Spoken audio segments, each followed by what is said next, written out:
যে কোনো ধরনের প্রেসি রাইটিংয়ের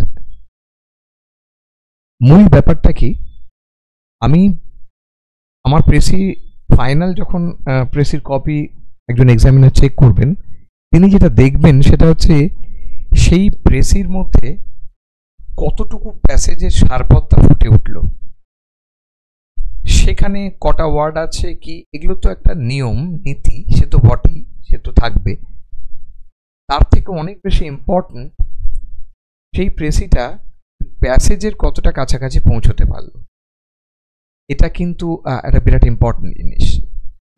কি হচ্ছে, কখনো কখনো খুব বেশি মানে আমরা যেটাকে বলি না বুকিশ, অর্থাৎ একটা প্যাসেজ, সেই প্যাসেজের যা যা আছে সেই কন্টেন্টটুকুতে থাকতে গিয়ে ওই ফ্রি রাইটিংটা আসছে না কারো কারো ক্ষেত্রে।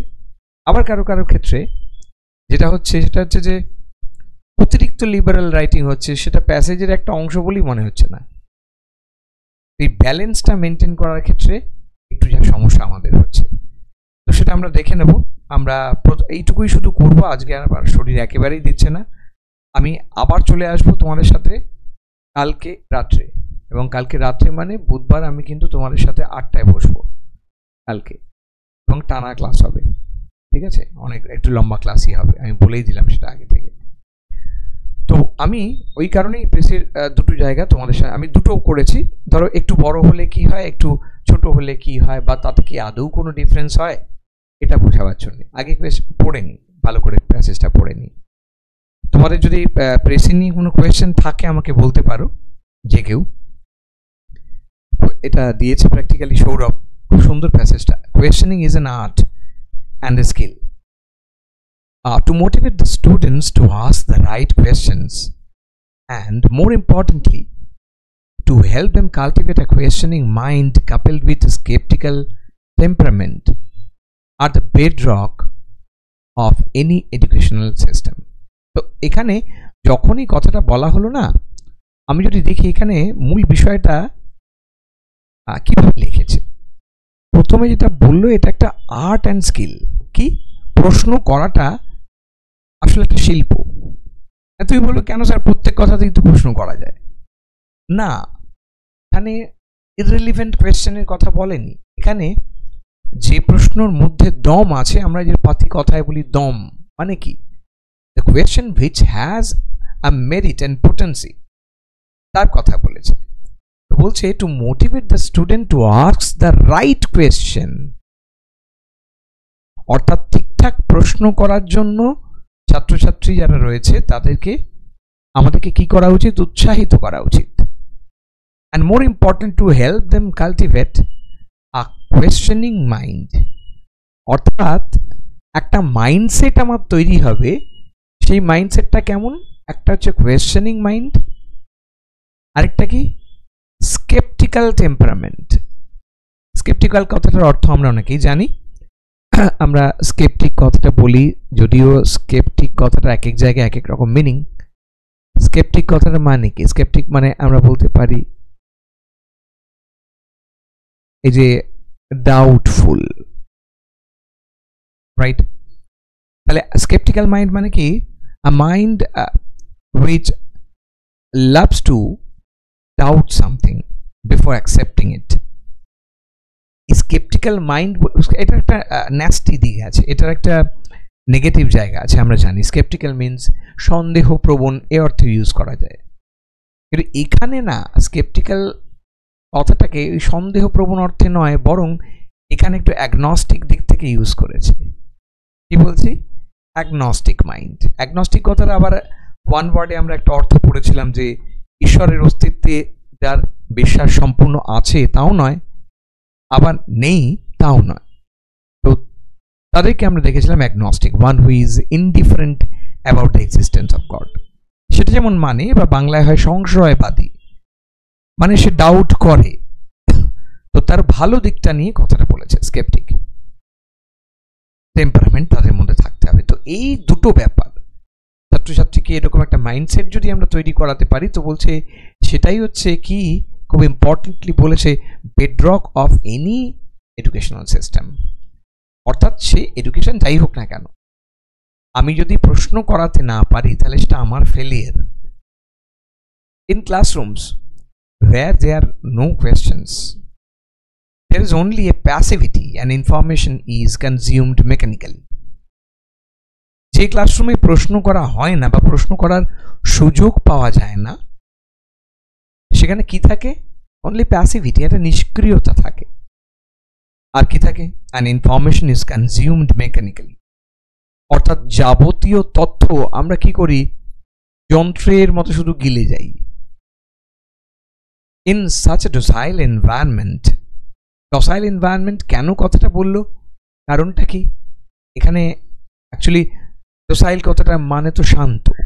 আমরা যদি বলি এক অর্থে এটার মানে তো কাম, তো এখানে একটু অন্য অর্থে ডোসাইল, মানে এখানে শুধু কামই নয়, দ্যাট ইজ ডাল, নিস্তরঙ্গ। ঠিক আছে, মানে তার মধ্যে কোনো এক্সাইটমেন্ট নেই। যখন মানুষ নলেজ অ্যাকোয়ার করছে, তার মধ্যে যদি এক্সাইটমেন্ট না থাকে, তাহলে সে নলেজটা কোনো মানেই নেই। Clear? Hardly any learning takes place, সেখানে কিন্তু কোনো লার্নিংয়ের জায়গা থাকে না, অর্থাৎ সেখানে কিছু শেখাই হয় না, লেখক এটা বললেন। সেকেন্ড প্যারাগ্রাফে এসে খুব পরিষ্কারভাবে যে জায়গাটা বলা হচ্ছে, both the temperament and the culture to question are totally missing in our institutions. এবার তিনি বাস্তব চরিত্র তুলে ধরছেন, অর্থাৎ স্টেপ বাই স্টেপ। এখানে আবার প্যারাগ্রাফটাও চেঞ্জ হয়েছে। So the author wants to indicate that the writing is dealing with another point which is going to be very important. অর্থাৎ আমি বুঝে গেলাম যে এখানে যেটা বলছে সেটা কি, আমাদের যে ইনস্টিটিউশনসগুলো আছে সেগুলোই কিন্তু এর কোনোটাই নেই। না আছে টেম্পারামেন্ট, না আছে এই কালচার টু কোয়েশ্চেন, এই সংস্কৃতিটাই নেই, বরং প্রশ্ন করলে দাবড়িয়ে দেওয়া হয়। রাইট? ঠিক আছে, কখনো সেটা বাঁকা অর্থে বিরাট পণ্ডিত হয়ে গেছিস নাকি রে, এই যে, অর্থাৎ প্রশ্ন করছে মানে, চ্যালেঞ্জ করছে মানে এটা যেন অপরাধ। তো সেটার কথা বলেছে। As a result the teacher goes unchallenged, যিনি পড়াচ্ছেন তিনি আনচ্যালেঞ্জড হয়ে থাকেন।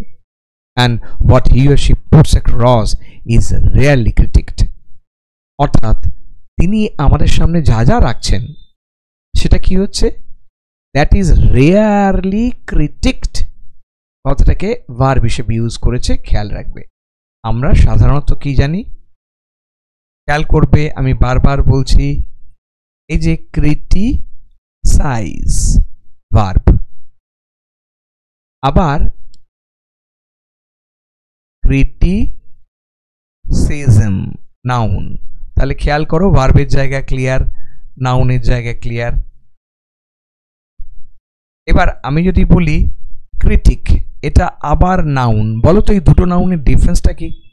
আমি যখন বলছি ক্রিটিক আর যখন বলছি ক্রিটিসিজম, সো বলো ডিফারেন্সটা কোথায়? বোধহয় কেউ জয়েন করতে চাইছে, একটু দেখে নি, দাঁড়াও। টুংটাং করে আওয়াজ হলো কেন?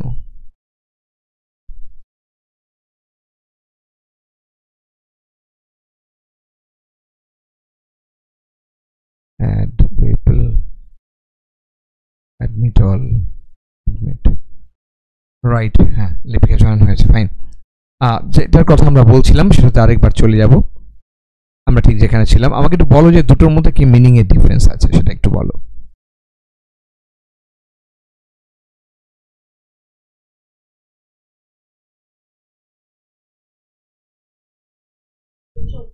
এক্স্যাক্টলি, আমি যখন ক্রিটিক, হ্যাঁ হ্যাঁ বলো বলো বলো।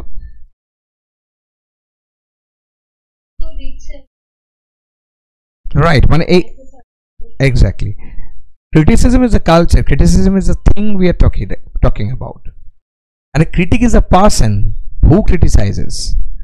আমি ব্যাপারটা বলতে পারলাম, যিনি করেন ক্রিটিসিজম তাকে আমি বলছি ক্রিটিক, সমালোচক, আর মূল বিষয়টা হচ্ছে ক্রিটিসিজম, দুটোই নাউন। এবার খুব ইন্টারেস্টিংলি আমি এরকম লেখা খুব কমই দেখেছি, কম না, আমি ইনফ্যাক্ট 2-3 জায়গায় মানে রেয়ারলি দেখেছি যেখানে এই ক্রিটিক কথাটার এত সুন্দর ব্যবহার করলো।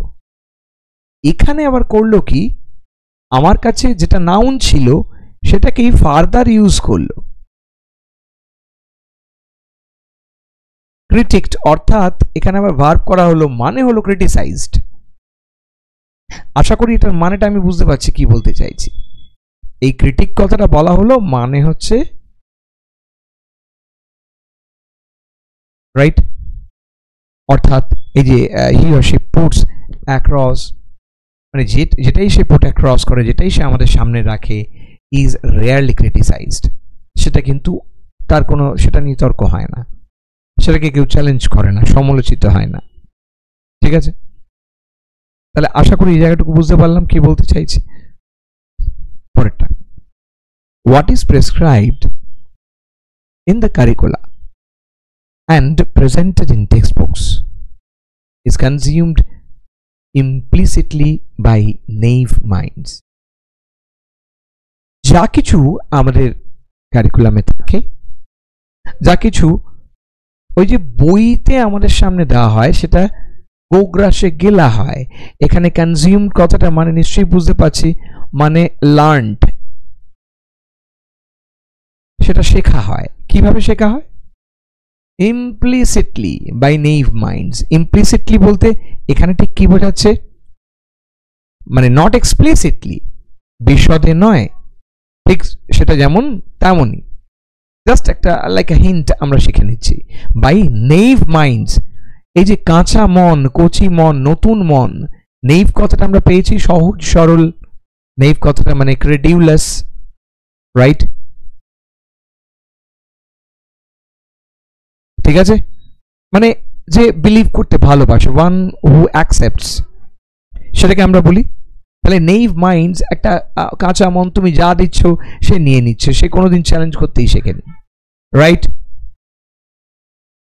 Next, in the final analysis our students acquire degrees and diplomas but can hardly think and sift facts from opinions. কি সুন্দর করে কথাটা বলেছে, and look at the world critically. সমস্যাটা কোথায়? আমরা যারা এইসব ডিগ্রিধারী, শেষ অবধি ডিগ্রি বা ডিপ্লোমা নিচ্ছি, তারা না ঠিক করে ভাবতে পারি এবং আমাদের ভাবনা চিন্তাটাকে কি করতে পারি না। এখানে বলছে hardly think and shift facts from opinions, অর্থাৎ আমাদের ঘটনাকে আমাদের ওপিনিয়ন, অর্থাৎ আমাদের মত, আমাদের ভিউজ, এখানে ওপিনিয়ন বলতে মতামতের থেকেও অনেক বড় বিষয় হচ্ছে যে আমাদের ভিউজের কথা বলেছে, এখানে আমাদের দর্শনের কথা বলেছে। ঠিক আছে, তো সে জায়গায় বদলে নিয়ে যেতে পারি না, সেখানে তাকে নিয়ে চলে যেতে পারি না, অর্থাৎ যা ঘটছে সেটাই বাস্তব, সেটাই মেনে নিই। ওপিনিয়নের সঙ্গে, আমাদের ভিউজের সঙ্গে তার যে তফাৎ থাকতে পারে সেটা বুঝি না। And look at the world critically, এবং আমরা ক্রিটিক্যালি কোনো জিনিসের দিকে তাকাতে পারি না, বা আমরা বলতে পারি যে এভাবে যে কোনো জিনিসটাকে আমরা ক্রিটিক্যালি অ্যানালাইজ করতে পারি না। ঠিক আছে, তাহলে পরিষ্কার বুঝতে পারলাম এই পার্টটা। লাস্ট পার্টে এখানে যেটা বলা হয়েছে সেটা কি? The key mandate of higher educational institutions. The key mandate কথাটার মানে কি, কি বলতে চাইছি? এমনি তো ম্যান্ডেট মানে হচ্ছে রায়, আমরা জানি মানুষের রায়, ম্যান্ডেট অফ দ্য পিপল। তাহলে key mandate of higher educational institutions, তাহলে এটার মানে কি হতে পারে? এখানে কি ম্যান্ডেটস বলতে বলো, যে কেউ একজন বলো। Key mandate of higher educational institutions, যে কোনো উচ্চশিক্ষা প্রতিষ্ঠানের কি ম্যান্ডেটস, তো কি ম্যান্ডেটটা কি? এক্স্যাক্টলি, এখানে কি ম্যান্ডেটস বলতে যেটা বোঝাচ্ছে সেটা হচ্ছে, আমি যদি একদম সরাসরি বলি, সরাসরি যেটা ও বললো, এম, এটাকে রেখে চলাই ভালো। লক্ষ্যটা কি? ম্যান্ডেট মানে যেমন রায়, একদম শেষে যেটা বেরোয়, ঠিক সেটা কি আমরা এখানে বলছি টার্গেট, এম, বা আমরা এটাকে ঘুরিয়ে এভাবেও বলতে পারি সোজা কথায় যে দ্যাট ইজ আ পারপাস। সেটা কি? Is to train students to think critically. আসল কাজটাই হচ্ছে স্টুডেন্টদের ভাবা ও ক্রিটিক্যালি, একটা জিনিসকে বিভিন্ন অ্যাঙ্গেল থেকে দেখা প্র্যাকটিস করাও। They should be able to analyse and interpret data. Data সবার কাছে থাকে, কিন্তু সেই ডেটাকে সে অ্যানালাইজ করবে ইন্টারপ্রেট করবে and arrive at evidence based conclusions.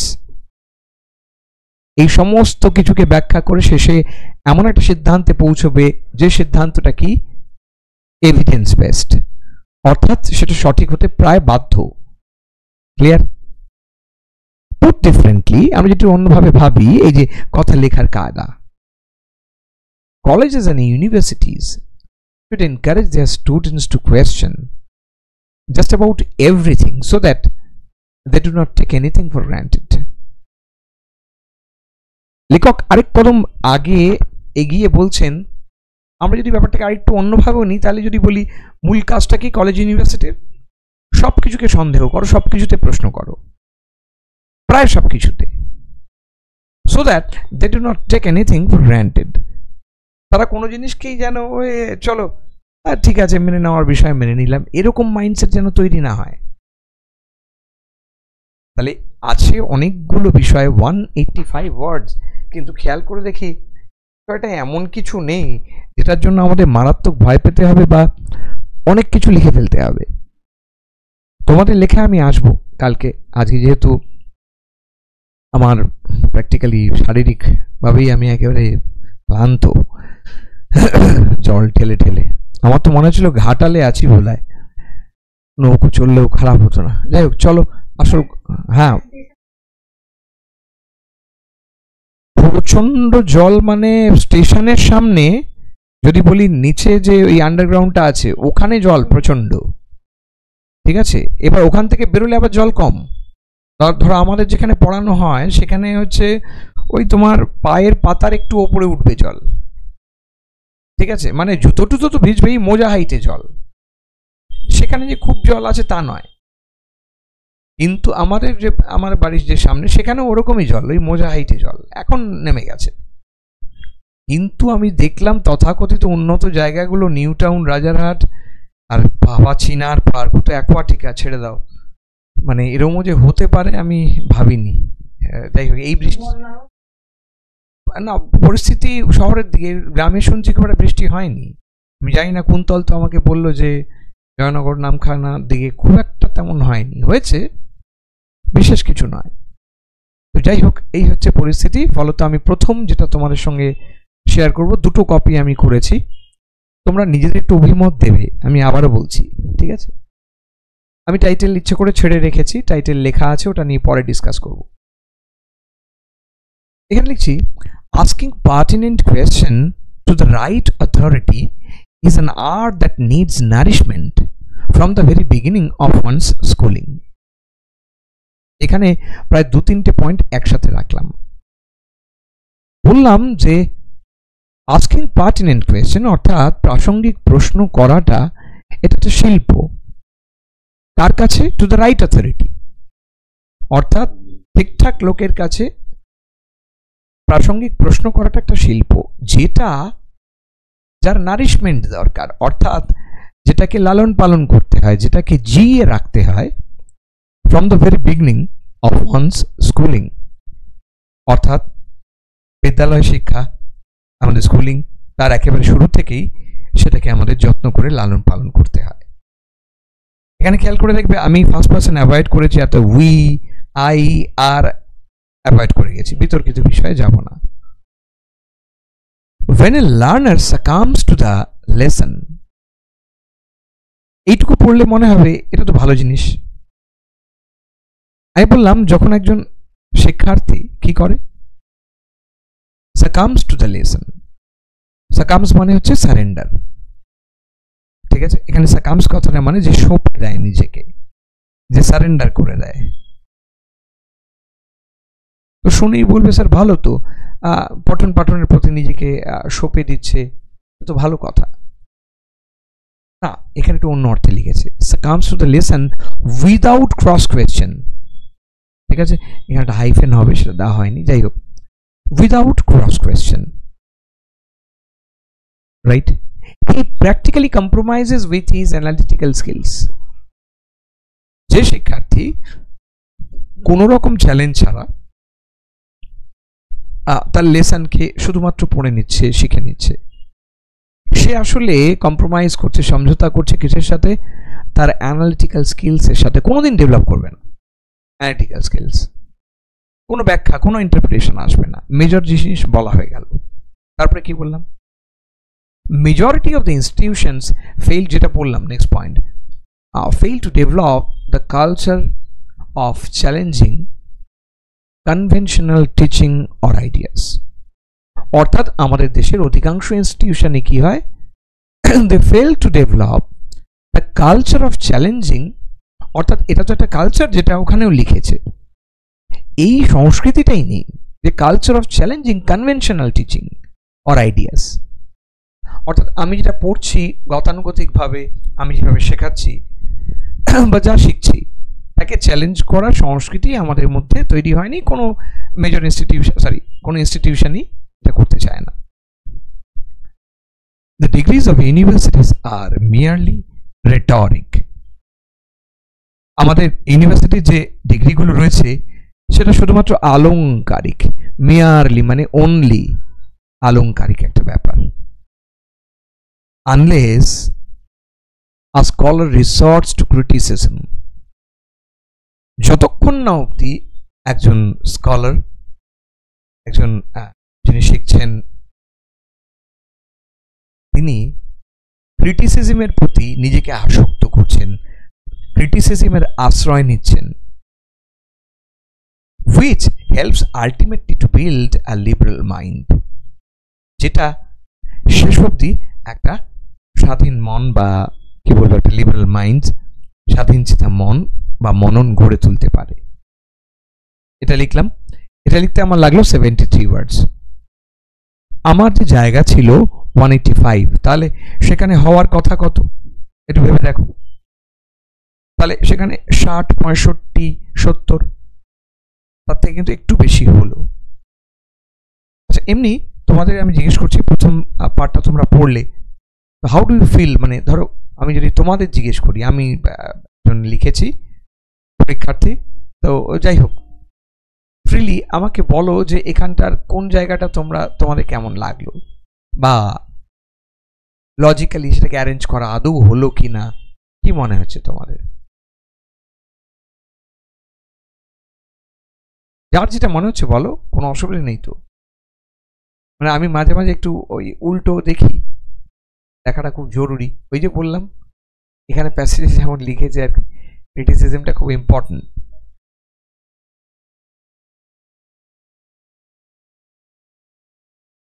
মানে এটা বলো, হ্যালো, দেখো কোনো কথা নেই।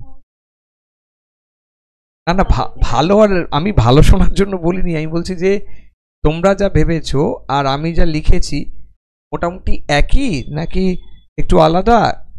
কারণ আমি তোমাদের যে লেখা তার নাম্বারিং দুটোতেই আমি দিয়েছি, পরীক্ষাটাতে তো দিয়েইছি, এই লেখাটাতেও দিয়েছি, ইচ্ছে করেই দিয়েছি, তো ওটা নিয়ে আমি বসবো।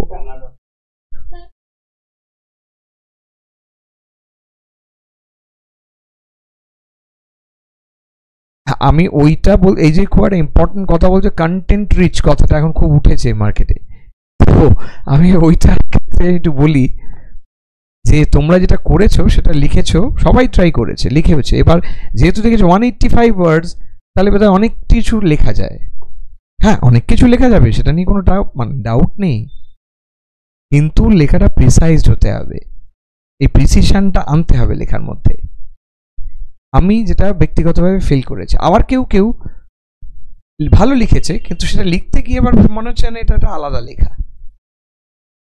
এই ব্যালেন্সটা রাখতে হবে, সেটা কিন্তু বেশ কিছু কথায় মিসিং, যার জন্য আমি এটা রাখলাম। আর কারো কোনো প্রশ্ন আছে? আমি এটার আরেকটা কপি আছে, এটাতে আসছি, তার আগে একটু বলে নাও কোনো জায়গায় বুঝতে অসুবিধা হলো কি না। বুঝেছে, ফাইন। আমরা এবার সেকেন্ড পার্টটায় যাবো, এটা আরো শর্ট, আর একটু বুঝে দেখি কি বিষয়ে রেখেছি এখানে। Questioning while learning is a primary condition of educational system. অর্থাৎ যখন পড়াশোনা করছি, যখন শিখছি, তখনই প্রশ্ন করাটা, এটাই হচ্ছে প্রাথমিক শর্ত। এই যে বললো বেডরক অফ এনি ইনস্টিটিউশনস, তো আমি তো বেডরক কথাটাকে রিপিট করতে পারি না, বেডরক কথাটা আমি অন্য জায়গায় কাজে লাগাবো। That is the root, that is the bedrock, that is the primary condition of any educational system. A mind that blindly accepts anything imparted. Anything imparted মানে আশা করি এখানে যে পার্টিসিপেলের অ্যাপ্রোচটা আছে সেটা বুঝতে পারছো। কি বললাম? A mind that blindly accepts, কি অ্যাকসেপ্ট করে? এটা ভার্ব। অবজেক্টে কি লিখলাম? এনিথিং imparted, যা কিছু তাদের শেখানো হয়, যা কিছু তাদের দেওয়া হয়, এই নলেজ দেওয়া, এটাকে আমরা কি বলি? নলেজ ইম্পার্ট করা। তাই বললাম যে মনন সমস্ত কিছুকে গ্রহণ করে নেয় যাই তাদের শেখানো হয়। ক্যানট অ্যানালাইজ অ্যান্ড ইম্প্রোভাইজ, সে মন কি করতে পারে না? তাকে ব্যাখ্যা করতে পারে না আর ইম্প্রোভাইজ করতে পারে না। ব্যাখ্যার কারণটা কি? যাতে আমরা ইম্প্রোভাইজ করি, যাতে আমরা ক্রিয়েটিভ হই, সৃজনশীল কিছু করি, নতুন কিছু করি। তো সেই নতুন কিছু করা হচ্ছে ইম্প্রোভাইজ করা, রাইট? করতে পারে না। First point done. Most of our institutions ignore promoting এরকম হয়ে গেছে কাউন্টার কোয়েশ্চেনিং মাইন্ডসেট। কি বললাম? Most of our institutions ignore, তারা কি ইগনোর করে? প্রমোটিং এ কাউন্টার কোয়েশ্চেনিং মাইন্ডসেট। তারা এই যে যেমন ক্রস কোয়েশ্চেন, কাউন্টার, মানে তোমাকে কিছু শুনলে একটা আমাকে প্রশ্ন করতে হবে, কারণ আমি যদি না পড়ি আমার কোনো কোয়েশ্চেন থাকবে না, পড়লে কিন্তু কোয়েশ্চেন হবে, স্বাভাবিক। তো এই যে কোয়েশ্চেন করার যে কালচার, কাউন্টার কোয়েশ্চেনিং মাইন্ডসেট, আমরা কিন্তু ডেভেলপ করতে পারিনি, প্রমোট করতে পারিনি, যেটা নাকি কি resulting in acquiring fancy degrees. ফলত কি হয়? আমরা জাস্ট একটা ফ্যান্সি ডিগ্রি নিয়ে থাকি, ব্যাস, ওই আমাদের শেষ। If learners are not encouraged to doubt and challenge theories, they cannot come to an evidence-based conclusion. যদি তাদেরকে এনকারেজ না করা হয় সন্দেহ করার জন্য, চ্যালেঞ্জ করার জন্য, তাহলে কিন্তু তারা এভিডেন্স বেসড কনক্লুশনে আসতে পারবে না। এন্ডিং আপ, প্রত্যেক জায়গায় দেখো রেজাল্টিং ইন, এন্ডিং আপ, এখানে আমরা যেটা করছি শর্ট করার জন্য, এখানে আমরা নন ফাইনাইট ভার্বের প্রয়োগ করছি, রাইট?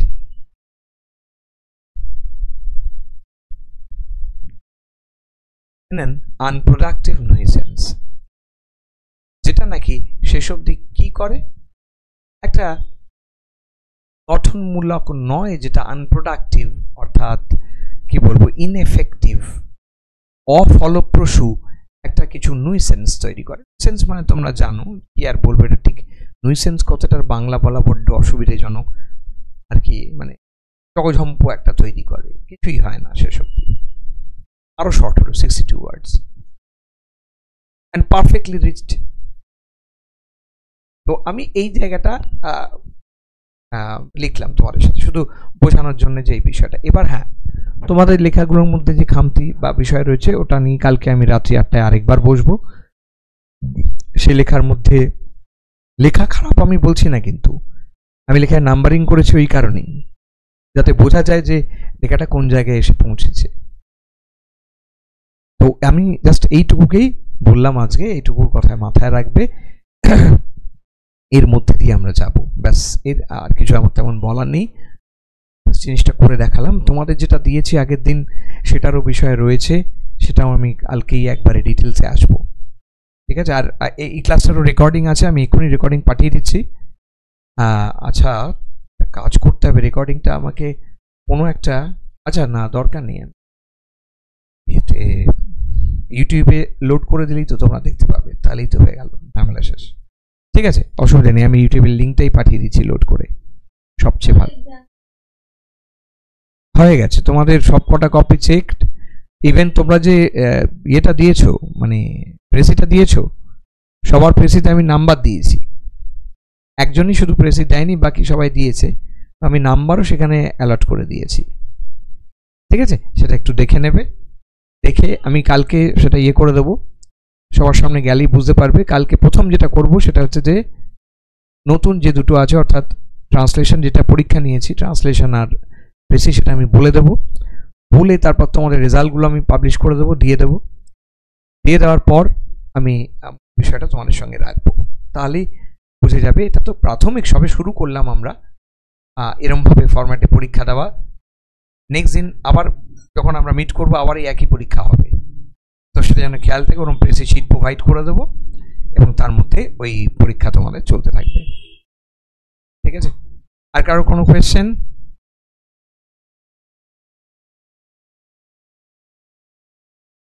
আচ্ছা, আমি কালকে ক্লাসে বসার আগে 8টার সময় আমি ক্লাসে বসবো। ওই 7:30 7টা নাগাদ আমাকে একটু মনে করাবে, যে কেউ একজন মনে করালেই হবে, ঠিক আছে? ঠিক আছে, চলো। আর বাকি, হ্যাঁ আমি তো ওইটাই বলছি, শুভশ্রী বাদ দিয়ে বাকি সবাই পাঠিয়েছে, ঠিক আছে? ঠিক আছে, পাঠিয়ে দাও। ওকে, আজকে রাখছি। আমি আবার 8টার সময় কালকে মিট করছি। আর ওই 7:30 নাগাদ আকাশ বা যে কেউ আমাকে একটু মনে করিয়ে দিও।